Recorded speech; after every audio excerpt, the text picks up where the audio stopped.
મારી વાત કરું તો સાહેબ, મેં આજથી 10 વર્ષ પહેલાં પીટીસી કર્યું હતું અને આજથી 10 વર્ષમાં છેલ્લા કેટલાય વર્ષોથી હાવ થોડી ભરતી થાય છે. એ ભરતીમાં જુઓ તો 1000-1200 આવી ભરતી થાય છે. એના કારણે શું થાય છે કે જે ઓલરેડી લાગેલા છે એ જે ઉમેદવારો છે એ ફરી પાછા પણ કાંઈ નીતિઓ વાપરી છે એ નીતિઓને આગળ રહીને એની સમક્ષ એની નીતિઓને વિશે વાત કરું છું. રાષ્ટ્રીય શિક્ષણ નીતિ આવી, એમાં એવું કહેવામાં આવ્યું છે કે 10% કરતાં વધારે જગ્યા ખાલી રહેવી ન જોઈએ. મેં નીતિ બનાવી, તમે બનાવી છે. કેમ 10%થી વધારે ખાલી જગ્યા રહેશે? મારો નિયમ નથી, તમારો નિયમ છે.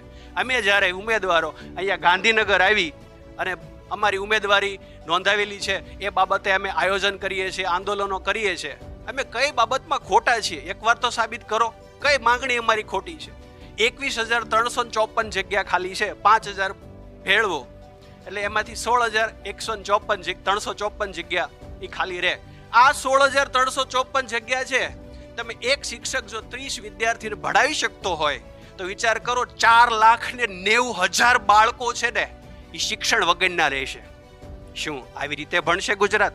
શું આવી રીતે વાંચશે ગુજરાત? અરે મિત્રો, શરમ કરો, શરમ.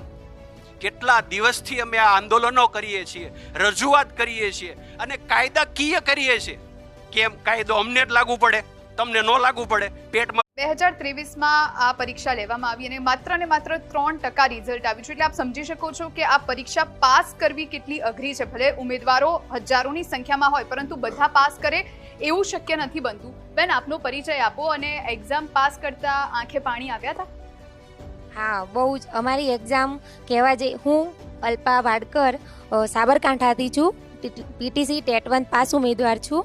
હું કહેવા જાઉં તો અમે 73,000 લોકોએ પીટીસીની પરીક્ષા ટેટ 1 પાસની પરીક્ષા આપી હતી.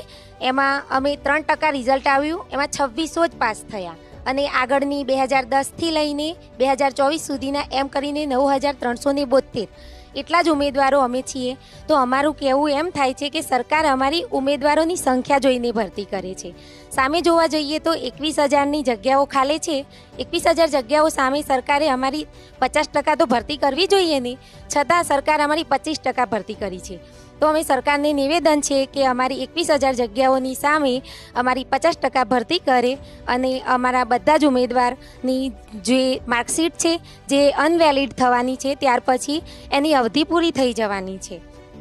તો સરકારની અમારી માગણી છે, અમારા બધા પીટીસી ટેટ 1 પાસ ઉમેદવારની માગણી છે કે સરકાર અમારી 9,372 જગ્યાઓ પૂરેપૂરી અમને ભરી આપે. અમારી 21,000 જગ્યાઓ ખાલી જ હોય તો સરકાર જો